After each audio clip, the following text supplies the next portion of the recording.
ఏ మాయ చేసావే సినిమాతో సమంత తెలుగు ఫిల్మ్ ఇండస్ట్రీకి పరిచయం అయింది. ఆ తర్వాత పవన్ కళ్యాణ్, మహేష్ బాబు, ఎన్టీఆర్, రామ్ చరణ్, అల్లు అర్జున్ వంటి హీరోల సరసన నటించి తనకంటూ ప్రత్యేక గుర్తింపు సంపాదించుకుంది. ఇక ప్రస్తుతం తెలుగులో సినిమాలు తగ్గించింది శామ్.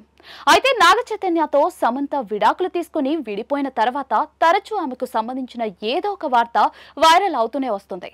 ఇక నాగ చైతన్య శోభితను రెండో పెళ్లి చేసుకున్న తర్వాత సమంత కూడా రెండో పెళ్లి చేసుకుంటుందనే వార్త టాక్ ఆఫ్ ది టౌన్ గా మారింది. ప్రస్తుతం తెలుగులో సినిమాలు తగ్గించిన ఈ భామ హిందీలో, హాలీవుడ్ లో పలు సినిమాల్లో, వెబ్ సిరీస్లలో నటిస్తూ బిజీగా గడుపుతోంది. కానీ గత కొంతకాలంగా సమంత బాలీవుడ్ డైరెక్టర్ రాజ్ నిడిమోర్ తో డేటింగ్ లో ఉన్నారని గుసగుసలు వినిపిస్తున్నాయి. కొద్ది రోజుల క్రితం సమంత, రాజ్ కలిసి పికిల్ బాల్ టోర్నమెంట్ లో కనిపించారు. ఆ కార్యక్రమంలో ఒకరి చేయి ఒకరు పట్టుకుని ఉండటం ఫుల్ హాట్ టాపిక్ గా మారింది. అలాగే సమంత ఇండస్ట్రీలోకి వచ్చి 15 సంవత్సరాలు పూర్తి చేసుకున్న తరుణంలో పార్టీ ఇచ్చారు.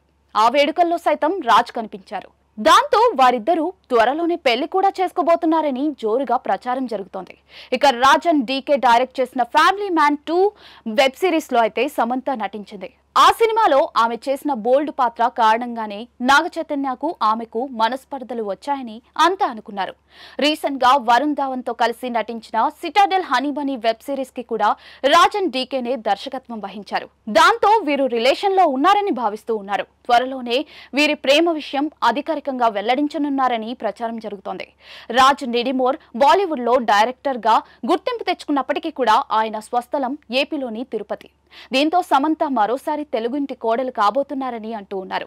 ఇక సమంత తెలుగులో చివరిగా విజయ్ దేవరకొండ సరసన ఖుషి సినిమాలో నటించింది. ఆ తర్వాత సిటాడెల్ హనీ బనీ అనే యాక్షన్ వెబ్ సిరీస్ లో నటించింది. సమంత ప్రస్తుతం రక్త బ్రహ్మాండ వెబ్ సిరీస్ లో నటిస్తూ ఉన్నారు. పలు చిత్రాల్లో నటిస్తూనే నిర్మాతగా మారిన సమంత ట్రలాలా పేరుతో ప్రొడక్షన్ హౌస్ ను కూడా ప్రారంభించింది. ఈ బ్యానర్ పై తెరకెక్కించిన తొలి చిత్రం శుభం ఇప్పటికే చిత్రీకరణ పూర్తి చేసుకుంది. త్వరలో విడుదలకు కూడా రెడీగా ఉంది.